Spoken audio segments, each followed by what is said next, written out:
Team USA is going for the gold at the 2026 Winter Olympics. Around 200 athletes are representing the United States in northern Italy.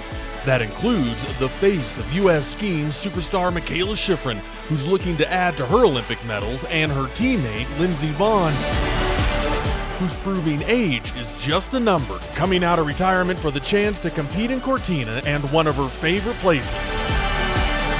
On the ice, the Americans are heavy favorites in figure skating. Ilia Malinin is revolutionizing the sport with his quadruple axel, giving him the nickname Quad God. Alyssa Liu is the defending world champion and now looking for gold at the upcoming Olympics. While the dynamic duo of Madison Chock and Evan Bates are the team to beat in ice dance. There are so many faces of Team USA going for gold, we want you to meet a few of them. This is Ones to Watch.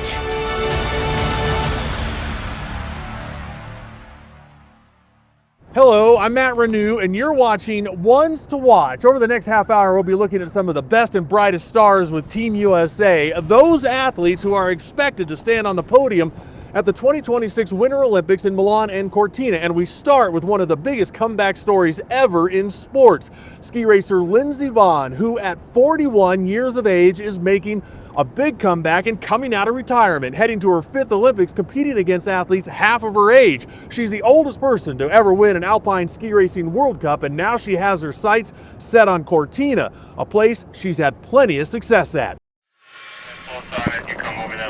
Being back on snow and skiing fast with the U.S. ski team is something Lindsay Vonn is pretty happy about. I do think that just shows how excited I am. Vonn's made a career of winning ski races. She has 82 World Cup wins, 43 in the downhill, more than any male or female ever. She also has 3 Olympic medals. Then in 2019, Vonn retired from racing after dozens of crashes and comebacks caught up with her. I retired because my body couldn't take it anymore, not because I personally wanted to end my career. And while she kept herself busy, Vonn missed the sport, especially the chance to race in Cortina at the 2026 Olympics. You know, really hard to retire knowing that Cortina Olympics was coming and I wouldn't be competing. But even so, I don't know if I would ever have imagined myself at 41 racing in the Olympics. So she underwent surgery to repair her broken knee, and for the first time in years was pain-free. It changed my life forever, and no matter what happens, my life is forever different because I was in so much pain before, and it really affected almost everything I did in my life. And now I can do whatever I set my mind to. The spark was lit. Now at 41, Vonn is back, racing and enjoying more time with her younger teammates. It's not always that you mesh well with your teammates, and even though I'm twice as old as them, you know, we still get along great. I'm not doing as many TikTok videos as I think they would like. But also offering her advice and expertise. I feel like it's a privilege to be in this position. It's my responsibility to try to pass along as much knowledge as I can, because downhill is an accumulation of knowledge. You know, you learn so much by racing the same tracks over and over. So I know these hills. And once again, doing what she loves, and Vonn says what her late mom would have loved to see her do. I had the opportunity to fight back. You know, my mom had a stroke when she had me, and she wasn't able to physically come back from that. And I felt like it's my responsibility to try my best and to do what I love to do, because she couldn't. And I feel that even more now that she's gone. You know, she would be so happy that I'm here following my heart and my dreams. In Cortina, Italy, fulfilling a dream on a track she's won a dozen World Cup races. I think my age gives me a big advantage, actually. I've definitely been on that track more than anyone else that's in the starting gate. And says no matter what, is just happy to go fast on one more run. I'm privileged and lucky to be able to have the opportunity to say goodbye on my own terms. From racing to the rink and a rock star who's heating up the ice with twists, turns, and impossible jumps. At 21, Ilia Malinin is the men's defending world champion. He's revolutionizing his sport and has the coolest name at the 2026 Winter Olympics. They call him the Quad God. And when you see his routine, you'll see why, and why Malin is a name to remember, because he's favored to bring home gold for Team USA. On the ice, Ilia Malinin stands out from the rest. It requires a lot of time, a lot of energy, a lot of dedication. The son of Russian Olympic skaters. Both my parents, they're my coaches, and they've both been to an Olympics as figure skaters. Ilia spent a lot of time growing up around the ice. They always had to bring me to the rink because they were there from 6 a.m. to 6 p.m. every day, and it's kind of more like I was hanging around the rink. That time paid off. Ilia is now a two-time world champion and the world's #1 ranked male figure skater, and wants to bring back the glory days of competitive ice skating. Just being able to bring back the popularity of skating how it was decades ago. Ilia and is drawing a lot of attention from fans with his signature trick, the raspberry twist. I guess there's a move in skating called a butterfly, and you add a twist into it, it's called a butterfly twist, and it's a pretty common trick that's off the ice done in like parkour. And the way it started as raspberry twist is because my last name means raspberry in Russian. A twist served up with a mind-bending routine that's landed Ilia the nickname, here he is, the Quad God himself. Quad God. It is a nickname that I embrace, and sometimes it does help me get through, competitions. With 6 types of quadruple jumps in one program, taking that power and precision to the Olympics in Italy. Like, we're all just a team of athletes who represent Team USA, and it's just such an honor to be one of those amazing athletes. Where you're sure to see him snacking on chocolate before he skates. I prefer to eat Hershey's milk chocolate before I skate. And shows the world how a lot of hard work. I really hope that I can give them a sense of feeling that it's more than just the Olympics. It's more than just the programs, that this sport is our life. This is our choice. This is something that we have dedicated a lot of time, a lot of energy, a lot of sacrifices. And a little chocolate. Most of the time when I've had a Hershey's chocolate, I've always had a pretty successful and pretty happy performance. Can help an athlete earn some sweet Olympic goals. To go there and to try to skate my best to win that gold medal. In women's hockey, a nearly 3-decade-long milestone will be shattered when the United States takes the ice in Italy. Leila Edwards will become the first black woman to compete for the United States in women's hockey at the Olympics. And David Greenberg tells us she's not only breaking barriers, she's inspiring the next generation of athletes. Long before she was a 6'1" U.S. women's Olympic hockey player, to be an Olympian is crazy just to even say out loud. Leila Edwards was a little girl learning how to figure skate.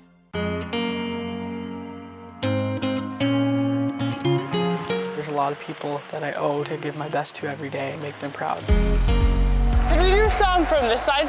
My dad always had a plan, so he started me in figure skating because he knew that the transition to hockey would be easier that way. I wasn't big on the figure skating outfits anyway, so that worked out for me. I didn't like the tutus and the one pieces, the leotards wasn't my thing. I was more of a tomboy. As her love of hockey blossomed, so did her skills on the ice.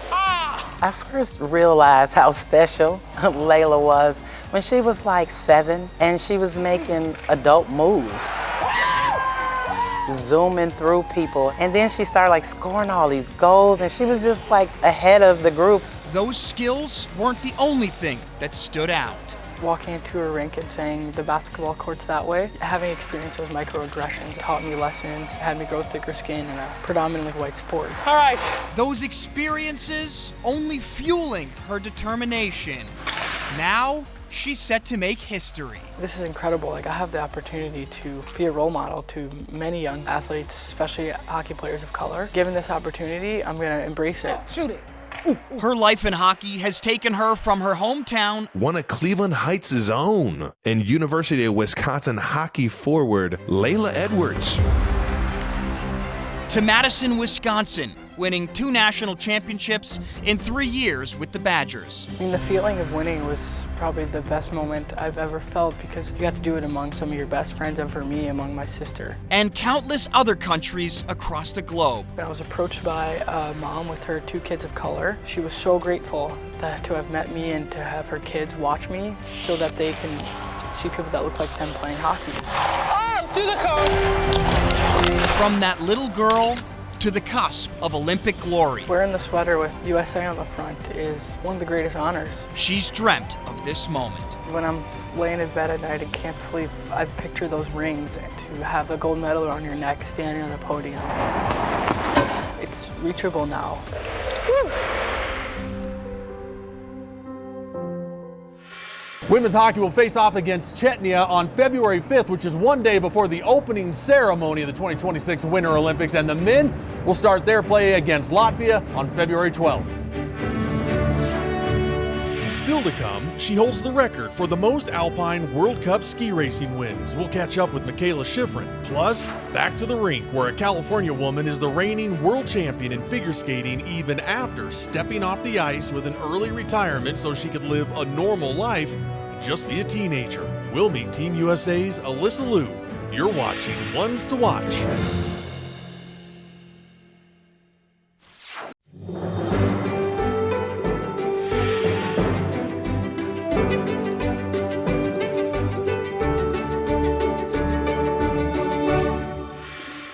Beauty, power, grace, and a path to the Olympics that included spending a little time off the ice. At 13, Alyssa Liu became the youngest U.S. national champion in history. At 16, she competed at the Olympics in Beijing. And then in a big twist, she retired from figure skating. Now at 20, Alyssa is the defending world champion, heading to her second Olympics and once again on the hunt for gold. Skating is a sport that demands a lot to reach an elite level. Most of it was a blur, I will say, just because I was so young. Taking up almost every minute of an athlete's day. And for U.S. figure skater Alyssa Liu, that was just too much. I was traveling so much because of it, and I was starting to get sick of it. At 16, at the top of her sport after competing at the 2022 Olympics in Beijing, Alyssa walked away from skating and retired. I kind of just fell out of love with it, and I was like, after Olympics, I really want to quit, and that's exactly what I did. All so she could spend more time with family and friends. I was going to concerts, which I never could have done before. Doing all the things a teenager usually does. Hanging out, getting her driver's license. So I could drive myself around, drive my siblings, my friends around. I did a whole year at college and a little bit of the sophomore year as well. Living a normal life. That included learning to ski. I was skiing and I really enjoyed it, and I was like, I want to ski all the time. But it was that time on the slopes, or at least heading to the slopes, that got Alyssa thinking about coming back to skating. Skiing felt very similar to skating, you know, you're exhausted, your legs hurt, you're cold. That's like everything you feel when you're skating. And so I thought, well, if I enjoy skiing so much, there's no way I don't enjoy skating. Because in her mind, why drive hours to be cold on the snow when you can find a rink and be cold skating a little closer to home? It is so inconvenient to drive all the way to the mountains. When an ice rink, you could feel the exact same things that you feel when you're skiing on the rink. I would pick that. So Alyssa put those skates back on and got back on the ice. I love the arts, I love dancing, and I love music, and I love sports, and that's what figure skating is. So I kind of realized that. Better now, she says, than ever. I just felt stronger, you know, my balance is a lot better. Now, at 20, she's a world champion figure skater competing at the 2026 Winter Olympics. I am really excited for it because it's the biggest stage that you really get. Where she could earn gold after having some fun by showing the world all the work she's been up to. I put so much work into them, like costumes, choreography, and like just vibe of it. And I'm just really excited to display my art.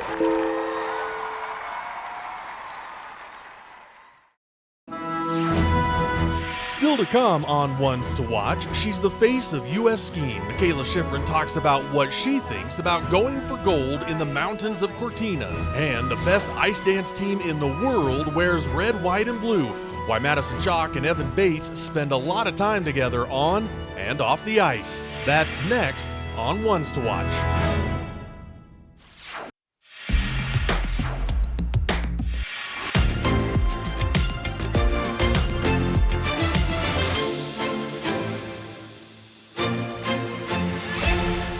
Teamwork is the foundation of success for ice dancers, and one U.S. team has a golden connection both on and off the ice. Madison Chock and Evan Bates have won 3 consecutive world championships, and they won gold in the team event in Beijing in 2022. Now their connection is stronger than ever because they're married, partners that are now laser focused on earning gold at the Olympics in Milan.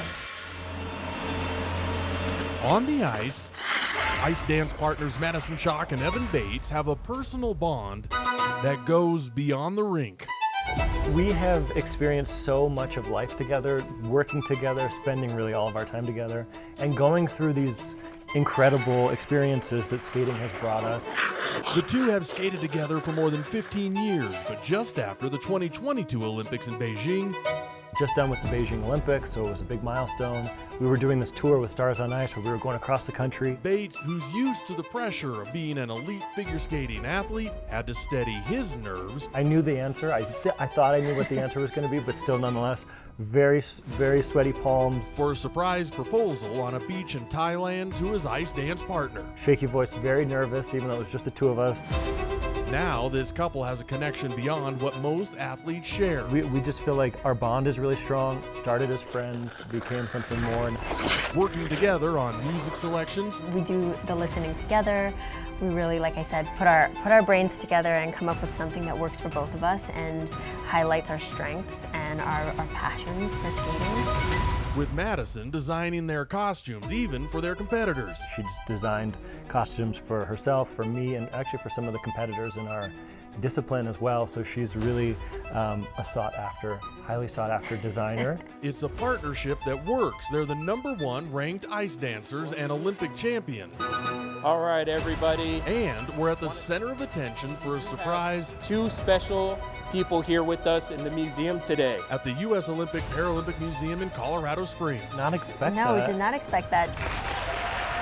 Where they were honored with a signing celebration, putting their names permanently on museum panels reserved for U.S. athletes who have won gold at the Olympics. Truly an honor to get the full service experience and be able to sign something that's going to live in the museum. It's really an honor. We walk in here and we feel the history. Now in Milan, Italy, they're competing with a bond that's improved their skating. Absolutely. I think our relationship has only fueled our skating passion even more. We're so dedicated to each other and to our craft that everything just aligns when we put our brains together. As they work together for gold. We definitely want to shoot for the gold medal in the individual event as well. We feel like that's something that has been at the top of our goal list for a long, long time. This time as husband and wife. Now as husband and wife, it feels like stronger than ever.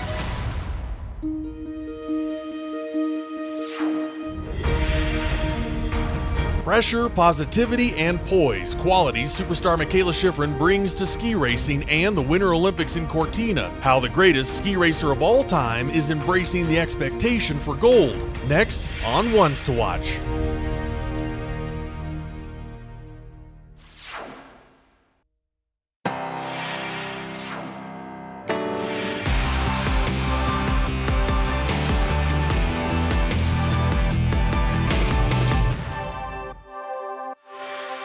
There are few athletes as dominant in their sport as Mikaela Shiffrin. The American ski racer from Colorado has won more than 100 Alpine World Cup ski races, more than anybody in history. She already has 3 Olympic medals, 2 gold and 1 silver, several overall titles, and now she's making a big comeback after being stabbed in a ski racing crash, heading to her 4th Olympics faster than ever. Near Mikaela Way in Avon, Colorado, Mikaela Shiffrin is rebuilding a comeback. Gym time, strength and conditioning portion of the season. On her terms. every year we're kind of reinventing the wheel a little bit. At 30, Shiffrin has won more Alpine World Cup ski races than any male or female in history, more than 100 and counting. 106! She has 2 Olympic gold medals, 6 World Championship golds, and while still racing, has been inducted into the Colorado Sports Hall of Fame. It's certainly a testament to the work that has been done and the journey I've had and my whole team and family and close friends and biggest supporters. Shiffrin is the GOAT. Be the best ever. You know, there was some really great highs. On a journey that's been anything but easy. And some really low lows. At the Olympics in Beijing, Shiffrin raced in 6 events. She didn't medal in any of them. Then came Killington. Everybody said it was going to happen in Killington. Racing toward her 100th World Cup win. The more people said that, the more I felt like, I think that's too easy. Like, I don't think the universe is going to let this go that way. Oh no! Oh no! Mikaela hit a gate, crashed, and felt a stabbing pain in her midsection, a rare injury from being punctured in the fall. Shiffrin's recovery would be difficult, healing her body. I had those like scary PTSD flashes of crashing. And her mind. Every time I get in the start gate, whether it's a race or training, I'll have these like flashes, or it's almost like a memory. This had been more than just a crash, something different, something unlucky, a 1 in a million injury. And they're called intrusive thoughts, and it's a symptom of, or a signal of post-traumatic stress disorder. Getting that moment out of her head would take time. Me proving to myself that more often than not, skiing high-speed GS doesn't end in a puncture wound. And that time has come. Only 3 months after that Killington crash, Shiffrin won her 100th race. Untouchable, unreachable, unrepeatable. An achievement she thinks would have surprised even her late father. I don't think he would have ever thought that I'd get to 100. I don't even know what he'd say. He'd probably be like, it's time to be done. But I'm not done yet. Not even close to being done. In front of her home crowd, Shiffrin won her 104th World Cup at Copper Mountain. Once again, flying down mountains in a sport she loves. The trick that we're all trying to work on is how to dive into that speed and sort of like go headfirst into the vortex.